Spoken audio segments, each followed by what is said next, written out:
Oh, howdy all, grab yourself a drink. It is time for some Path of Exile 2 discussion. We're now a few days into patch 0.5.0, about halfway through the 4th day. Today, GGG Games put out a bit of a manifesto on where they're going next, what's likely to change in the short term, and also what they're planning on working on in terms of just more longer term improvements. On top of this, they've also done a number of patches. So the most recent one was patch 0.5.0b hotfix 11, which was about 3 hours ago as I'm recording this video, and probably longer ago by the time you're watching it. Today, we're going to be talking through this information and also looking at the one thing I think that's really important that they don't mention they're working on. Because I think there is one significant problem with the new Atlas. We'll come to that in a sec. Firstly though, the thing GGG Games correctly identified as the most important to work on both over the weekend, but also New Zealand Monday, New Zealand Tuesday, was all of the issues that were causing players to be unable to progress certain endgame quests. Not just endgame, there were a couple during the campaign as well, but the vast majority of these have been at endgame. And if we have a look into hotfix 11, you'll notice here that there is the second part of a 1-2 punch to address one of these. Fix the Atlas Expedition quest failing to spawn a boss for players who had previously completed all of their revealed ocean maps. So the idea here is that they did a first patch which was looking for players who'd gotten into a brick state. And for those players, they respawned one of the bosses they'd already killed, so they could then go and fight that boss and get the relevant reward. However, there was something that was very important that was missing from that, and that was that small subset of players who had already cleared every single ocean map that they'd unlocked. Those players were kind of stuffed. And so GGG Games went and fixed that. That's been the things they've been working on. The larger the pool of players that have been affected, the more aggressively they've been working on them. Almost all the progression blockers we know about have now been fixed, but sometimes it's not incredibly clear in the hotfix nodes. So if you did get stuck, we'd encourage you to try again. In some cases, the fixes might require you to rerun some content. However, I do think there is something that is thematically similar to this, but is not exactly this issue. And that is, GGG Games took away the ability to unspec points on your Atlas with this patch. This causes a problem when players spec into intrusive content. I call content intrusive if it's something that sort of gets in your way, even if you don't want to engage in it. For example, rogue exiles are intrusive content. There's quite a lot of ways on the Atlas that you can juice up rogue exiles, and they can become quite rewarding, they can become quite fun to fight. But what happens if you spec quite aggressively into these rogue exile notables while you're currently doing yellow and white maps? Then you start trying to break into red maps and you just find you're getting destroyed. Every time a rogue exile looks at you, your character just falls over squished. Then at that point, you have a soft progression block where the earlier decisions you've made are disrupting your capacity to continue progressing. I think that this is one of the more serious issues that has not been looked at, and I would like to encourage GGG Games to look into finding a way to unspec Atlas points or to turn off Atlas points so that you're not stuck with the decision to spec into intrusive content that you might have made early on when you didn't know what you were doing. In the past, you were always able to do this. Now, in 050's Atlas, you can't, and I think that's some flexibility that's really badly needed. Until that point, I would encourage players not to spec into intrusive content on your Atlas unless you are absolutely certain you know what you're doing, because it's the sort of thing that can then cause you problems later on. After this though, the GGG Games sort of start looking at some of the general endgame changes they're planning on making. So these are the things they want to address over the next week, the end of week 1, and potentially some of these rolling over into the start of week 2. So they're planning on adding a large number of Atlas tree nodes that will add more content into specific biomes. Once these have been added, the points for these nodes will be added to existing maps. So you can get them automatically if you've already completed those maps, or if you haven't already completed those maps, then you'll find that those maps are just going to award you with 2 points instead of 1, maybe 3 points instead of 1. So those are going to be added. But again, I think this comes back to the issue with content that's intrusive, whether it be rogue exiles, whether it be the Asmiri wisps, whether it be anything along those lines, anything that increases danger in exchange for reward, but that doesn't require you to opt into that danger. Those things should be able to be unspec'd so that you don't end up feeling like you've bricked your Atlas the way you can at the moment. After this, there is something that probably doesn't affect many players because not many people do mapping while they're in parties. But currently you can't independently map from 2 different hideouts while in a party. The intention is that if Alice and Bob are grouped together, Alice opens a map in her hideout, Bob opens one in his, then Alice can go into hers, Bob can go into his, and then when they get to the map boss, they can call each other in. That's the intended behavior. Currently though, that's not possible. Grinding Games want to fix that. One thing I would encourage people to do, if you've never tried just ad hoc party play with people you don't know, give it a shot. Just press J to bring up the social interface in game. Have a look for someone that's hosting a group on your server. It's generally not very efficient, but it is a lot of fun sometimes. Another thing is a quality of life improvement to the Atlas. The Atlas will remember where it was if you open it again while you're still in the same area. So that's just something that's a little bit of a quality of life improvement. And next, Grinding Games mention that they're planning to fix a bug that I've been experiencing. This is when you start a quest, let's say it's Hilda's Lodge. You go to Hilda, you find her, and then Hilda sends you off on a little bit of a mission to get her first points. When she does this, she opens the Atlas for you automatically. However, for me and potentially many other people as well, it's opening to a black screen, and the only way you can get out of it is to actually escape out and then reopen the Atlas yourself to find out where she's sending you on her wild beast chase. So they're looking into the cause of this. They haven't yet figured out what's causing it, so they don't yet have any leads on how to fix it. Next, in Ritual, they mention a couple of important changes, and a couple of these are actually dealing with things that are currently the best strategies for Ritual. And they're looking to make it so that the difference between the normal strategy of just playing Ritual as it feels like it's meant to be played and the hyper min-maxed ones, bringing those closer together. That's their intention. So firstly, when doing the Rite of the Nameless, you can currently change your mind about which maps you picked. This allows you to potentially see more mods than if you don't do that. It's only a very small advantage, but it's an advantage Grinding Gear Games don't want you to have for doing something that just kind of feels like it's wrong. So that's being fixed. Next, and this one's already been patched out. It's currently possible, or at least it was possible just a few hours ago, to get 100% Ritual reroll cost reduction. This is forcing Grinding Gear Games to balance Ritual around it, and they don't want to do that. They want it to be a real cost every time that you do a reroll, and so they're capping this stat to 90% for safety. This is a strategy to preemptively deal with any problems, like I think it was in 020 that they had the exploit, the mirror phishing exploit. That could have been very disruptive to the League economy, and it's the sort of thing that generally they don't want to have around. Next, they're turning off knockback on the Bloodwaves ritual mechanic. This is not the first time you'll see something about knockback issues, and they're dealing with some of those. I think one of the problems with knockback is that the higher your ping is, the worse it is for you. So they're going to be changing things around so that knockback is no longer an issue. After this, the Mysterious Rites node needs a buff to its rewards. Delirium. Currently, it's possible to fail a Delirium by moving forward too quickly, especially if the fog is paused by doing another League mechanic. This is going to be addressed. In Breach, they really want to fix the Breach Hive Colony monsters. These are getting stuck a lot, they're not pathing properly, and this is causing a bunch of problems, which means that the encounters just become really boring. It's just a snooze fest waiting for Ilith to do her thing. And the vision with those encounters is that they're intense and that you're constantly fighting. That's the intention, that's not the current reality, and so that's something they're working on. The Tear Open the Rift notable will be made multi-choice and will have another bonus added, as the current version of it is not always good for all players. And this, I think, again, comes back to that thing of not being able to unspec points on the Atlas as well. And then we have something really interesting. Instead of replacing rare monsters in stabilized breaches, Run will now spawn after you have defeated all the rare monsters. And the intention here is that getting Run doesn't undermine the investment that you've put into rare monsters. That's Grinding Gear Games' intention with this change. Next, when we take a look at the runes of Aldur, you'll see another thing related to knockback. So tidal waves, rune shapes, these are getting their knockback turned off.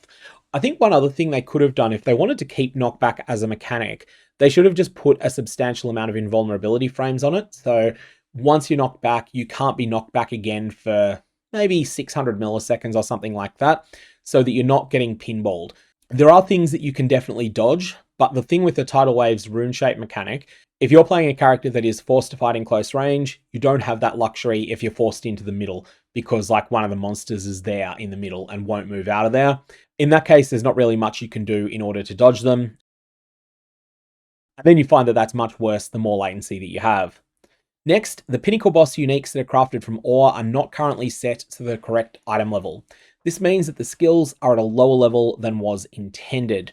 This is something you can actually fix in this league. There is a new currency that allows you to raise to level 20 a skill that is provided by an item, as well as Grinding Gear Games having already provided the ability to apply all tiers of Jeweler's Orbs onto these skills. This is a very recent change. And this is a very recent change, only about 6.5 hours ago as I'm recording this video. So if you've tried this and it didn't work, give it another try now. So keep that in mind. It's not going to brick your item forever if you got it before this patch comes through. Character balance and fixes. Probably the most significant one here is that the Gemling Legionnaire, they put a lot of new stats into the game here, and some of them are a bit balked at the moment. So their missing descriptions had incorrect descriptions. These are getting fixed. This is not all of them, but it is a moderate percentage of them. We're adding some new elemental damage clusters to the passive tree near jewel slots to make elemental conversion jewels more useful. And now, hardcore players, watch out. We're changing heavy stun state to be saved when you log out. This is to prevent abuse cases where you log out when you're stunned or near to being stunned, and then you log back in. So this is something that is targeting very specific situations. And if you've been using this, you know who you are. This is not something that ever comes up in natural play, but it is definitely something that's there to deal with some kind of anti-fun strategies that were the best strategies for various fights. Also, this one's huge. This one's potentially very big for certain builds, particularly ones that don't have access to Spirit for some reason. We'll be adding a new rare Lineage Support to Atzuri, which will allow you to reserve life instead of Spirit on reservation gems. This could be very significant, and there's a number of builds that could potentially get a lot of benefit out of this. So keep an eye on this. This is going to be coming from Atzuri, and they are upfront about the fact that it is going to be rare. So don't expect to get this one easily. The next section is called General Fixes. This just means things where there's not enough fixes of the same type to merit their own category. So they all get jumped together. Some of these are bigger, some of them are smaller, and one or two of them will be infuriating at the moment if they go wrong. So firstly, using click to move on skills with the always attack without moving option turned on, while also holding down the button to move, can sometimes cause some strange behavior. GGG games want to fix this, where the character stutters or moves when you didn't expect. Anytime your character acts in ways you don't expect is a problem, so good to see that they're fixing this. Next is one that I think people are going to have different ideas on, and that is strongbox keywords shouldn't be clickable unless you're holding Alt to prevent misclicks. It is my opinion here that if your click is ambiguous, it should do the least dangerous thing. So if your click is on a keyword, let's say that your strongbox's text says magic monsters on it, and you click on the word magic, GGG games, I think, should interpret that as you wanting to click the word magic, because that's the safe option. The dangerous option is that you open the strongbox. I think ambiguous clicks should always be handled in that way. I would encourage people to test this one out once that patch actually goes live. Next, the MTX shop is currently not showing already owned on some stash tabs. This is the sort of thing that's really problematic, so hopefully this gets fixed up correctly. Controller only.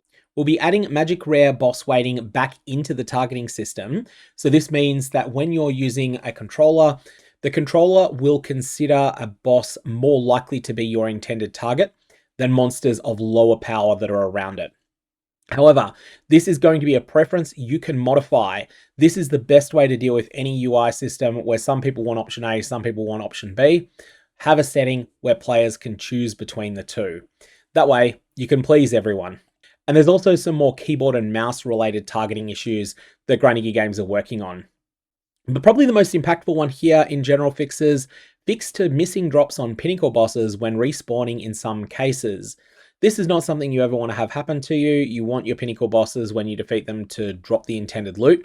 And I think the situation here is when the fight kind of ends with a draw. So you bring down the boss, but a lingering dot kills your character afterwards. That's the sort of situation that they want to try and deal with this fix. The most significant other section that comes up is called campaign improvements. Now, when it comes to campaign improvements, GGG games made 2 steps forward, 1 step back with patch 0.5.0. So the 2 steps forward were the condensing of some of the obnoxious zones in Act 3 and a couple of ones in Act 2 as well. Some of the zones that were the less fun ones to play have had meaningful improvements. Additionally, there's a number of things that players haven't really mapped out or discovered yet, but a number of zones in the campaign have had improvements made to them so that there's telegraphing of which way you're meant to go. I think players will start to learn the most important of these over the next couple of weeks. And so that's something that the next time you make a character, will be really impactful to learn about. However, this was 2 steps forward. There was also 1 step back, and that was the addition of a whole bunch of fetch quests. In Act 1, there is a fetch quest that's required in order to be able to use Verisium to add Runic Ward onto your existing gear. And in order to do this, you need to go and visit 3 specific zones and find particular doodads that are there, and then talk to Pharaoh, and then meet Pharaoh at a particular spot afterwards, and go into a vault and do a whole bunch of RP type things there. All fine, except for the fact that you might not find these zones. Then you go to Act 3, you got to do it again. This time you're unlocking the ability to use Runic Ward on items that are already unique. And then in Act 4, you've got to do it again, and this time it's even worse. It's that treasure map quest, the one that you didn't want to do in Act 4 in the past. This quest is now mandatory because it unlocks the ability to craft ancient runes. So there's a whole bunch of things that you're pressured to do in the campaign that end up reversing all of these sorts of improvements. And honestly, I think that is the biggest issue here. So whilst Grinding Games say, yep, we did do a bunch of things to make the campaign smoother, you kind of did in Standard. In Standard, yes, it is smoother than it used to be, but for people that are playing in 050, it's kind of no better, no worse than it was. There's a few zones that are less bad than they used to be, most notably some of the early ones in Act 3 and a couple of the ones in the middle of Act 2. But at the same time, there's these extra fetch quests that then just undo all of that hard work by sending you on a wild goose chase again. Pharaoh will now reveal the location of his quest objectives while talking to him in campaign areas. That's nice. This is one of the new problems that they added. Singing Caverns will make the mechanic of listening to which direction the siren is singing from more obvious, so you can find her more easily. Now, this is something that you need better hearing than I have if you want to pay attention to, but apparently it is possible, especially if you've got really good sound system, to listen for where the siren is singing from. Journey's End, we are going to be adding a portal from the boss back to the NPC to make it more obvious that you need to continue the quest. Next on, we have one of the worst areas in Act 3. This is one of the Jaquani areas, the one where you've got to use a bunch of soul cores to restore power, then you've got to go and fight a boss. What happened here in the past was that the power actually went back over time. So there's a whole bunch of waiting around for the power to restore back to the start. This is going to be sped up so that it happens instantaneously. I actually thought the zone had bugged out when I was doing it, and I was glad that I was streaming. If I hadn't been streaming, I would have actually recreated that instance, but fortunately someone in stream was there to say, no, actually this is the intended behavior. It's just meant to take 30-40 seconds until you can go ahead.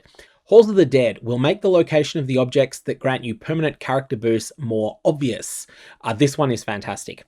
Azak Bog, if you happen to find the fire ritual first, so there is the fire ritual and then there is the boss, and most of the time you find the fire ritual first because it's in the center of the zone, this is then going to point you to the boss. This is a huge improvement because this I believe to be the singular worst zone in the entire game. And finally, the Shark Fin quest. Yes, that obnoxious quest. This one is going to be getting some changes in the future.